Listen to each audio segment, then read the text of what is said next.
인사 좀 서로 나누겠습니다. 큰 목소리로는 아니더라도 서로 눈을 바라보시면서 눈웃음으로 인사 좀 나눴으면 좋겠습니다. 반갑습니다. 네. 각 가정에서도 서로 가족 바라보면서 인사 나눠주시기 바랍니다. 아시겠지만 지금 현재 예배가 실황으로 생중계되고 있습니다. 그 장비나 그리고 기술이나 운영 능력이 좀 떨어지긴 하지만, 그리고 보시면 바닥에 이렇게 선이 이렇게 쭉 늘어져 있습니다. 오시다가 걸려 넘어질 수도 있고 그런 여건이지만, 어쨌든 이제 실황으로 11시 예배를 그렇게 같이 전국 곳곳에서 그리고 전 세계 곳곳에서 함께 예배할 수 있도록 하겠습니다. 행여 예배에 참석하기 정말 어려운 분들은 부득불 참석하기 어려울 때는 각 가정에서 이제 복장을 갖추시고 그대로 같이 예배하면 되지 않을까, 그런 생각을 해봅니다. 어릴 적 우리 시골에는 가축들이 항상 있었습니다. 소는 농사 미천이기 때문에 항상 있었습니다. 기본입니다. 새끼가 딸릴 때는 송아지까지 키웠습니다.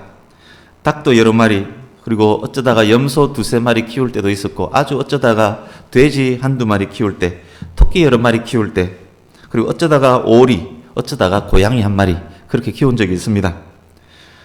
다른 집은 그렇지 않을지 몰라도 소와 함께 항상 우리 집에는 항상 있었던 가축이 있습니다. 개입니다.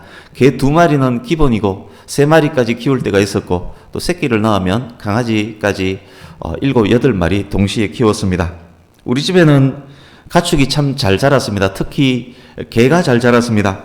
좋은 것 먹이는 것도 아닌데 우리 집 개는 항상 토실토실하고, 그리고 산을 많이 뛰어다니기 때문에 근육질이고, 그리고 털에는 윤기가 좌르르 흘렀습니다. 똥개 사서 키웠지만 조금 자라면 거의 진돗개 수준이 되어버렸습니다. 우리 집 개가 항상 그랬습니다. 개를 키우면서 경험으로 터득한 것이 있습니다. 다른 가축도 마찬가지이겠지만, 개가 잘생겨지고 튼튼하고 윤기가 좌르르 흐르는 그런 집이 있다는 것입니다. 개가 잘 되는 가장 큰 이유, 개 주인이 그 개를 진짜로 아끼고 좋아하는 집에 개가 잘 됩니다. 잘 못 먹이고 개집이 화려하지 않고 잠자리가 따뜻하지 않고 그런 환경에서 자라는 개일지라도 주인이 개를 정말로 아끼고 좋아하는 그 집의 개가 잘 됩니다.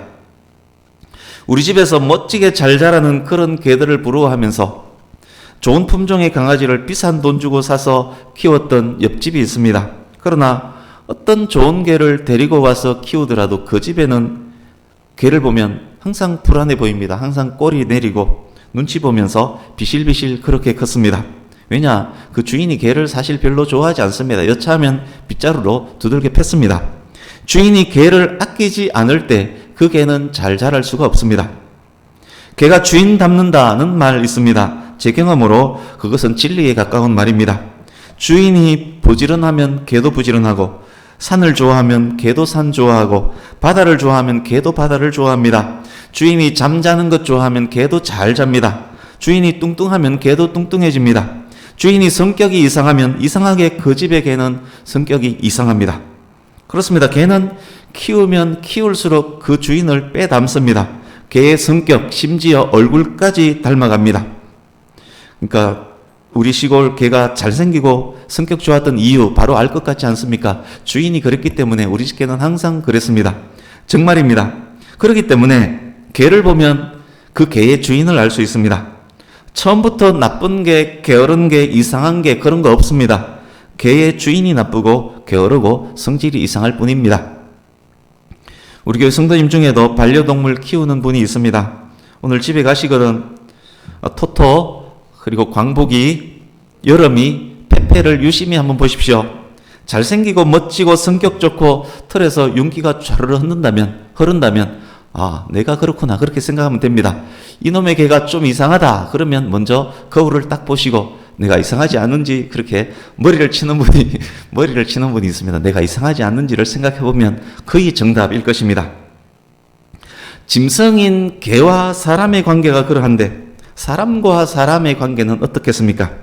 자식을 보면 부모를 알 수 있고, 부모를 보면 자식 알 수 있습니다. 남편 보면 아내 알 수 있고 아내를 보면 남편을 알 수 있습니다. 부부 일심동체라는 말이 거의 진리다. 그것도 제가 알고 있습니다. 그 가정에 남편을 보면 그 아내는 안 봐도 뻔히 압니다. 역시 그것도 정확한 말인 듯 합니다. 밖으로 보이기는 그렇지 않을지라도 실제 내면은 부부가 닮아 있습니다. 친구를 보면 그 사람을 알 수 있고 그 사람을 보면 그 사람의 친구도 알 수 있습니다. 사람은 누구와 관계를 맺고 살며 누구를 만나고 무엇을 배우고 무엇을 추구하며 사느냐에 따라서 그 사람의 성격, 말투, 얼굴, 환경, 배경까지 그 주변 환경들을 닮아가게 되어 있습니다. 그러기에 우리 주변에 누가 있는지, 무엇이 있는지가 중요합니다. 내가 무엇을 추구하며 무엇을 담고자 애쓰는지가 중요합니다. 개인의 자질, 성격, 그리고 주변 환경과 여건, 무엇을 닮아가고 무엇을 추구했는지 그런 것들이 쌓이고 쌓여서 어느 한 개인이 완성되는 것입니다. 이렇게 상당 기간 일관되게 유지되어서 형성된 고유한 개인의 실체, 그것을 정체성이라고 부릅니다. 영어로는 아이덴티티입니다. 예전에 그리스도인의 아이디라는 제목으로 설교한 적이 있습니다만 오늘도 비슷한 아이디, 정체성과 관련된 말씀입니다. 영화나 드라마, 만화책에도 니놈의 정체가 무엇이냐? 라는 대사 자주 나옵니다. 그것은 도대체 너 뭐하는 사람이냐? 도대체 너는 누구냐? 네가 추구하는 것이 무엇이냐? 라는 뜻입니다. 회사원들, 공무원들, 직장인들에게는 아이디 카드가 있습니다. 그것은 그 사람의 정체, 신분을 밝혀주는 것입니다. 각종 사이트에 들어가기 위해서도 아이디가 있어야 합니다. 그것은 앞으로 여기 올 때 네가 누군지를 먼저 밝혀야 들어올 수 있다라는 그런 의미입니다. 오늘 저와 여러분은 거룩한 주일날 성전에 나와서 하나님께 예배를 드리고 있습니다. 그것은 저와 여러분이 기독교인 크리스찬이기 때문입니다. 성전에 나오는 저와 여러분을 향해서, 가정에서 예배하는 저와 여러분을 향해서 누군가가 이렇게 묻습니다. 당신들 정체가 뭐요? 당신들의 정체성을 보여주시오. 당신들의 아이디 카드 보여주십시오. 저도 여러분께 물어보겠습니다. 여러분들 정체가 무엇입니까? 여러분들에게 상당 기간 일관되게 유지되어 형성된 개개인의 실체가 무엇입니까? 기독교인인 여러분의 정체 무엇입니까? 크리스찬의 정체가 무엇입니까? 여러분은 지금까지 무엇을 추구했고 누구와 함께 했고 누구를 닮아왔으며 앞으로는 무엇을 추구할 것이고 누구와 함께 할 것이고 누구를 닮아갈 것입니까? 여러분들의 정체가 무엇입니까? 이렇게 질문을 던져놓고 오늘 본문으로 들어가겠습니다. 오늘 본문은 요한 1서 5장의 마지막 부분입니다. 요한 1서 전체의 결론이라 해도 틀리지 않습니다. 오늘 본문은 그리스도인의 정체성에 관한 말씀입니다. 기독교인이 계속 일관되게 추구해야 할 내용, 그것에 대한 말씀입니다. 말씀을 들으시는 동안에 지금 성전에서 예배하고 있는 나는 누구인가? 기독교인은 무엇인가? 기독교인인 나는 지금까지 무엇을 일관되게 추구하고 닮아가고 있었나? 그렇다면 지금까지 추구한 나의 일관성은 바른 추구, 바른 일관성이 맞았나? 기독교인인 나는 앞으로 무엇을 어떻게 일관성을 갖고 추구할 것인가? 그것을 생각할 수 있기를 바랍니다. 또한 지난 3주간의 말씀, 그리스도인의 편지, 새 언약의 일꾼, 영광에서 영광으로, 그 말씀도 기억하시면서 집중할 수 있기를 바랍니다. 아시듯 요한 1서의 저자는 요한복음을 기록하고 요한계시록도 기록한 사도 요한입니다. 그래서 요한서 신의 내용들은 요한복음과 많은 관계성을 갖습니다. 먼저 확인하고 갈 내용 하나 있습니다. 요한복음에는 요한복음의 기록 목적에 대해서 명시하는 구절이 있습니다. 오늘 본문 표시를 해두시고 요한복음 20장으로 잠깐 가겠습니다. 신약성경 184페이지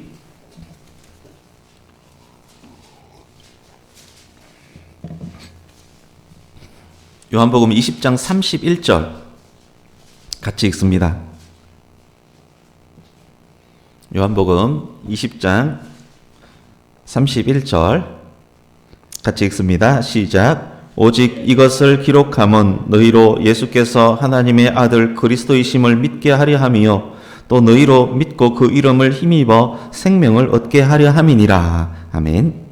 요한복음의 기록 목적은 예수님을 믿지 않던 자가 예수님을 하나님의 아들 그리스도로 믿게 하기 위함이고 그 믿음으로 예수님 이름을 힘입어 생명을 얻게 하기 위함입니다. 요한복음의 주요 독자는 예수님을 믿지 않는 사람들이란 말이고 그들로 예수를 믿게 하게 하기 위해서 요한복음을 기록했다는 그런 말씀입니다. 이제 본문으로 가서 요한 1서 5장 13절을 같이 읽습니다. 요한 1서 5장 13절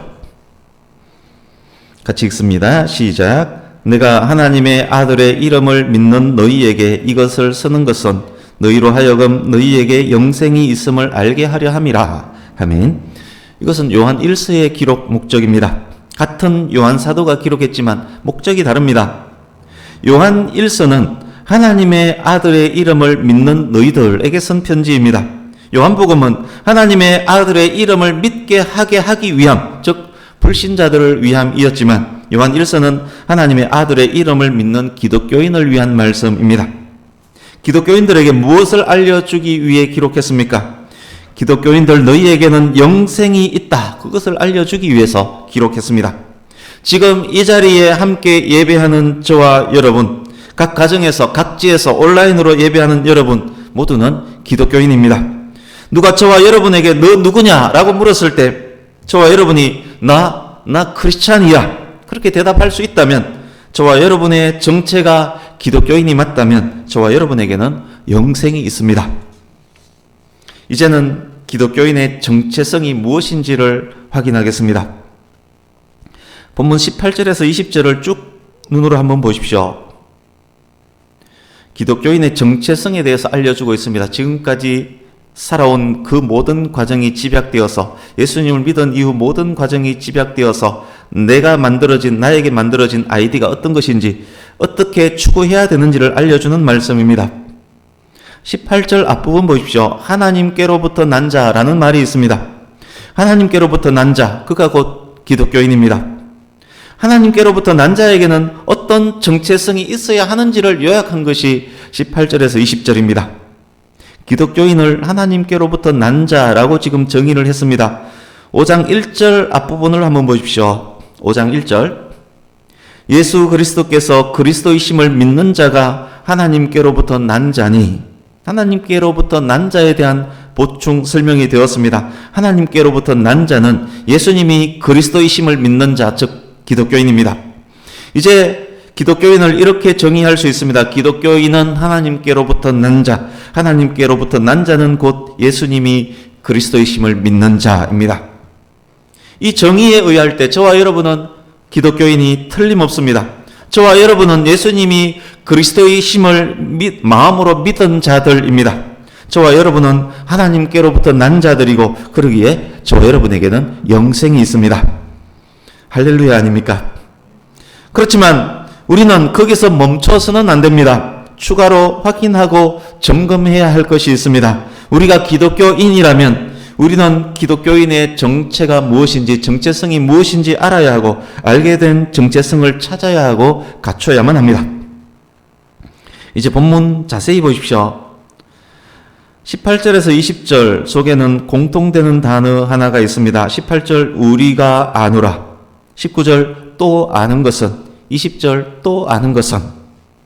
우리는 안다, 우리는 확실히 안다, 우리는 진짜 안다, 딱 잘라서 말하고 있습니다. 세 가지를 단언하고 있습니다. 오늘 말씀의 제목 세 가지 단언이 여기 우리가 안다라는 세 가지 단언입니다. 그렇습니다. 우리가 갖춰야 할 정체성에 대해서 기독교인은 이미 다 알고 있습니다. 저와 여러분 모두가 어떤 정체성을 갖춰야 하는지 다 알고 있습니다. 잊어버렸다, 모르고 있었다 라고 말할지 모르겠습니다만 사실은 다 알고 있습니다.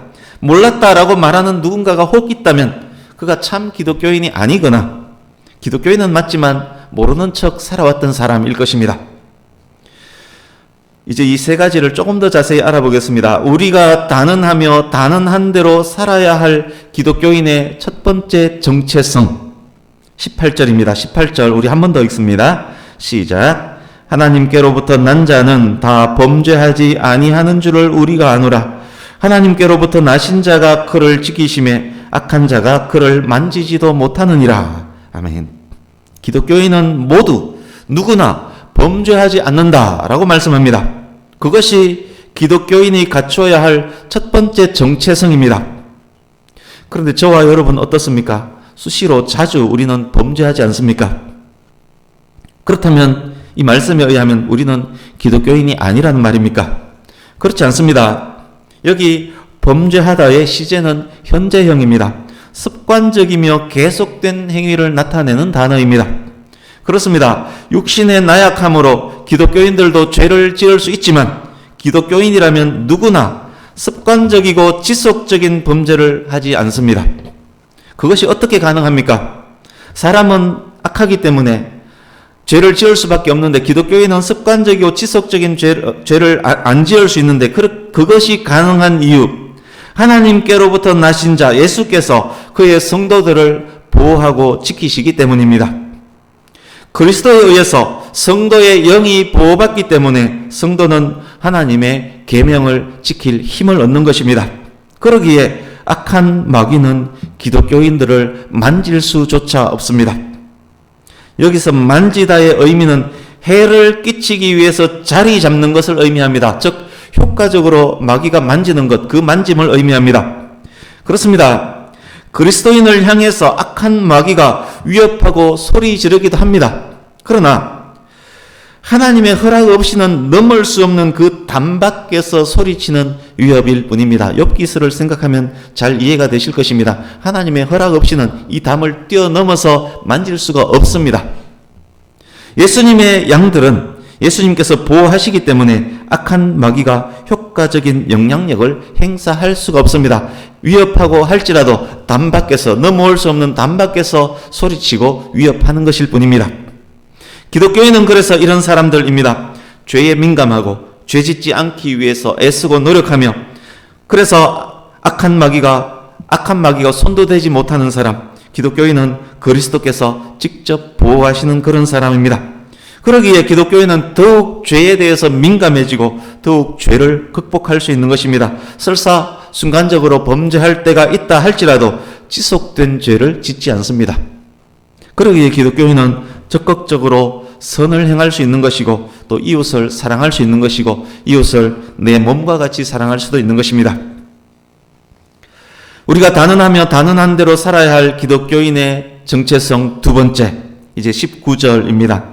19절도 같이 읽습니다. 시작. 또 아는 것은 우리는 하나님께 속하고 온 세상은 악한 자 안에 처한 것이며. 아멘. 두 번째 정체성은 기독교인의 기원에 관한 것입니다. 기독교인은 하나님께 속한 자입니다. 기원이 하나님께 속한 자이기 때문에 하나님께로부터 난 자가 될 수 있는 것입니다. 그러나 온 세상은 악한 자 마귀 안에 처해 있습니다. 처해 있다 헬라 원어는 눕다, 놓여 있다라는 의미입니다. 세상에 속한 사람들은 마귀 소나기 안에서 누워 있는 사람들입니다.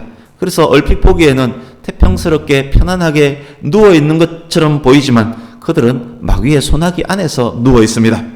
세상 사람들의 기원은 마귀입니다. 그들은 지금 누워서 편하게 잘 사는 것처럼 보일지라도 그들은 마귀의 소나기에서 벗어날 수가 없습니다. 세상 사람들의 메고 있는 그 아이디 카드에는 마귀의 직인이, 사탄의 직인이 꽉 찍혀 있습니다.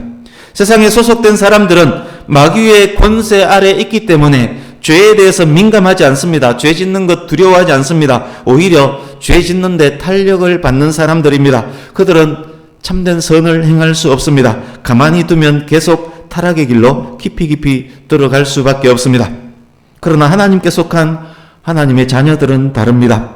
기독교인은 하나님의 뜻을 따르고 말씀에 순종합니다. 하나님께 속하여 하나님의 거룩을 닮아가는 사람들이 기독교인입니다. 보시면 아시겠지만 여기에 제3지대는 없습니다. 또 여기에도 속하고 저기에도 속한 양다리도 있을 수 없습니다. 사람은 하나님께 속한 자 혹은 마귀 안에 처한 자 둘 중 하나입니다. 아까 개가 주인 닮는 것 보았습니다. 한낱 짐승도 그 주인을 닮는데 영적인 존재인 사람은 자기가 속한 곳에 주인을 닮는 것 당연하지 않겠습니까? 마귀에게 잡힌 사람은 마귀의 행태를 닮고 하나님께 속한 사람은 하나님의 거룩을 닮는 것 당연합니다. 그렇지만 아직은 궁극적인 종말은 오지 않았습니다. 아직은 두 영역에 속한 사람들이 섞여서 공존하고 있습니다. 알곡과 가라지가 한논에서 자라고 있습니다. 하나님께 속한 기독교인들도 공간적으로는 온 세상 안에서 살고 있는 사람들입니다. 세상이 하나님을 닮은 기독교인들을 배타시하고 핍박하고 박해하는 이유이기도 합니다. 두 번째 정체성에 의하면 기독교인은 이런 사람입니다. 하나님께 속하여 하나님의 뜻을 따르고 하나님의 말씀에 순종하는 사람. 세상에 속한 사람들에게 때로는 미움도 받고 모함도 받고 박해도 받는 사람. 세상 사람들은 세상을 쫓고 세상의 것을 추구하고 공유하며 세상 것을 기뻐하지만 기독교인은 자기의 기원이 하나님으로부터 임을 알고 하나님 나라의 소속감을 가지고 하나님 나라의 것을 공유하는 사람들입니다. 기독교인은 그래서 성경 말씀을 기뻐하고 즐거워하고 꿀보다 달게 여기는 것입니다. 기독교인은 예배에서 행복과 참된 안식과 평안을 누리는 것입니다. 우리가 단언하며 단언한 대로 살아야 할 기독교인의 정체성 세 번째, 이제 20절 같이 읽습니다. 시작.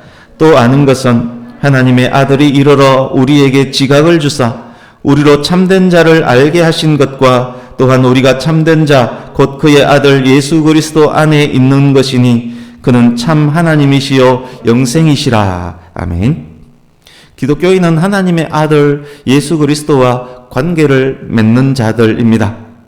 여기 보시면 하나님의 아들이 이르러 라는 말씀이 있습니다. 이것은 예수님께서 이 땅에 오신 사건, 예수님의 성육신을 나타내는 말입니다.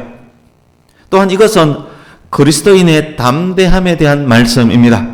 어떻게 기독교인이 죽음에서 생명으로 옮겨질 수 있었고 어떻게 기독교인이 세상과 악한 자로부터 보호받을 수 있었단 말인가? 그것은 육신을 입고 오신 하나님의 아들 예수 그리스도의 사역을 통한 결과입니다. 그것은 모든 그리스도인 확신의 근본, 기본이 되는 것입니다. 온 세상이 악한 자에게 소속되어 있을 때 우리가 아직 죄인 되었을 때에 하나님의 아들이 이 땅에 오셨습니다. 기독교인은 그것을 압니다. 기독교인은 참된 자이신 하나님을 압니다. 기독교인은 참된 자, 곧 하나님의 아들 예수 그리스도 안에 있는 자들입니다. 하나님의 아들 예수 그리스도가 곧 하나님이심을 아는 자들입니다. 오직 예수 그리스도를 통해서만 영생이 주어짐을 아는 사람들이 바로 그리스도인들입니다. 그래서 이 정체성에 의하면 기독교인은 이런 사람들입니다. 20절에 의하면 기독교인은 하나님과 예수 그리스도를 아는 사람들. 하나님과 예수 그리스도를 안다는 것은 깨달았다는 이야기입니다. 그것은 곧 믿음입니다. 이 믿음은 우리 삶의 역사적인 것이고 삶으로 경험한 믿음입니다. 깨달음은 하나님의 기름 부으심, 하나님의 임하심의 결과이기도 합니다. 무슨 말씀입니까? 우리가 가진 이 믿음, 우리의 공로가 아니라는 말씀입니다. 하나님의 은혜로 믿음을 갖게 되었다는 의미입니다. 이것은 은혜입니다. 기독교인은 예수 그리스도의 은혜 안에 거하는 자들입니다. 기독교인은 유일하신 참 하나님과 그의 보내신 자 예수 그리스도를 아는 사람들이고 요한복음 17장 3절 말씀이었습니다. 기독교인은 예수님 안에 거하는 자들일 뿐만 아니라 예수님께서도 기독교인 안에 거하는 자들입니다. 그가 내 안에, 내가 그 안에 거하는 자들. 기독교인은 예수님을 떠나서는 아무것도 할 수 없는 자들. 요한복음 15장 5절 말씀. 기독교인 그들에게는 영생이 있음을 아는 자들. 그들이 바로 그리스도인들입니다. 기독교인은 유일하신 참 하나님과 그리스도를 알기 위해서 더욱 애씁니다. 사랑하는 대상을 더욱 알기 위해서 더욱 애쓰는 것은 사랑의 표현입니다. 기독교인은 하나님을 알기 위해 또한 말씀을 가까이 하는 사람들입니다. 말씀을 읽으면서 깨닫고 깨달음으로 말씀의 꿀맛을 매일매일 경험하는 자들입니다. 이것이 기독교인의 정체성입니다. 이것이 천국 직인이 찍힌 기독교인의 아이디 카드입니다. 이제 21절을 같이 읽습니다. 21절 시작. 자녀들아 너희 자신을 지켜 우상에게서 멀리하라. 아멘. 우리가 알고 단언한 세 가지와 반대되는 것이 여기 21절의 우상입니다. 요한 사도가 요한 1서를 마치며 우상에게서 멀리하라 라고 말씀합니다. 그 말은 세 가지 단언들을 늘 기억하며 그 단언대로 항상 살아라는 말씀이기도 합니다. 여기에 우상이 무엇을 말함일까요? 새겨 만든 우상만을 말하지 않습니다. 거짓 신들, 잘못된 사상까지 망라한 단어입니다. 요한 서신뿐만 아니라 모든 성경 말씀에 의하면 예수 그리스도의 권위를 감소시키는 것은 무엇이든지 우상입니다. 왜냐? 예수님이 참 하나님이고 참 계시자이시며 죄에 대한 참 대속이시고 참된 떡이시며 참 포도나무이시기 때문입니다. 그렇기 때문에 그 예수님의 권위를 감소시킨다면 무엇이든 우상입니다. 우리가 방금 말씀드렸듯이 아노라 단언할 수 있다면 우리는 더욱 우상으로부터 자신을 지켜야만 합니다. 그리스도께서 지키시기에 악한 자가 우리를 만지지도 못한다라고 말씀하지 않았습니까? 뭘 그렇게 노력할 필요가 있습니까? 그렇게 말할 수 있습니다만 이 말씀이 우리가 지금까지 나눴던 이 말씀이 우상으로부터 스스로를 지켜야 하는 그리스도인의 책임을 면제시켜 주는 것은 아닙니다. 우리가 할 최선의 일은 언제든지 항상 해야 된다는 말씀입니다. 아노라 단언하는 우리가 그리스도를 아는 지식에 더욱 자라갈 때 그때 우상으로부터 벗어날 수 있는 것입니다. 그것이 또한 그리스도 편지로서의 삶, 새 언약 일꾼으로서의 삶, 영광에서 영광으로 가는 과정에 있는 성도의 삶인 것입니다. 이제 말씀을 마무리해 가려고 합니다. 스스로를 점검하면서 되돌아보면서 들을 수 있기를 바랍니다. 사랑하는 성도님 여러분, 우리는 예수님을 그리스도로 구원자로 믿는 자들입니다. 우리는 하나님께로부터 난 자들입니다. 우리는 기독교인입니다. 우리가 지속적으로 추구해온 본질적 실체, 우리의 정체, 우리의 정체성 무엇입니까? 죄에 민감한 사람들, 죄를 떨쳐버리는 사람들, 세속적인 것 거부하고 하나님의 말씀에 순종하는 사람, 세상으로부터 박해가 있을지라도 두려워하지 않는 사람, 오히려 박해를 통해서 나의 정체성을 확인하게 되고 그 정체성을 확인함으로 오히려 기뻐하는 사람, 우리가 사랑하는 하나님과 그의 아들 예수님을 더 잘 알기 위해서 말씀을 상고하는 사람, 그들이 바로 기독교인입니다. 우리는 그래서 우리에게 영생이 있기 때문에 이 기독교인은 또한 세상에서 가장 행복한 사람이고 또 세상의 그 무엇도 두려워하지 않는 사람들입니다. 하나님께서 우리를 지키십니다. 우리가 기독교인인 이상 우리의 영생은 확정적입니다.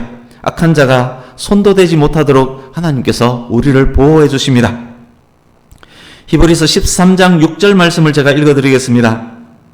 그러므로 우리가 담대히 말하되 주는 나를 돕는 이시니 내가 무서워하지 아니하겠노라. 사람이 내게 어찌하리요 하노라. 아멘.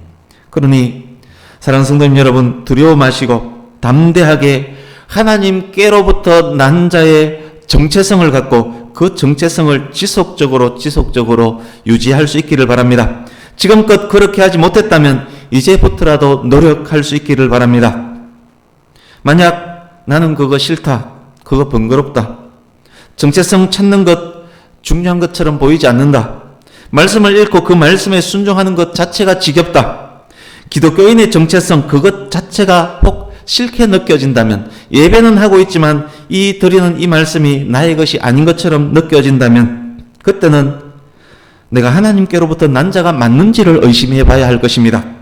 만약 그렇다면 예수님을 구주로 믿게 하는 요한복음 등 복음서로 다시 돌아가서 예수님이 그리스도이시며 예수님이 유일한 길과 진리와 생명이시며 예수님께서 나의 죄 때문에 십자가에서 돌아가셨구나, 그것을 깨닫는 그 일을 먼저 하셔야 할 것입니다. 그래서 복음서를 읽고 그것을 예수님이 나의 구원자이심을 마음으로 믿고 입으로 시인하는 그 고백, 그것을 먼저 해야 할 것입니다. 이제 말씀을 맺습니다. 사랑하는 성도님 여러분, 예수 그리스도는 우리를 구원하신 구세주입니다. 예수 그리스도는 우리를 지키시는 분입니다. 하나님은 우리를 눈동자처럼 지키시는 분입니다.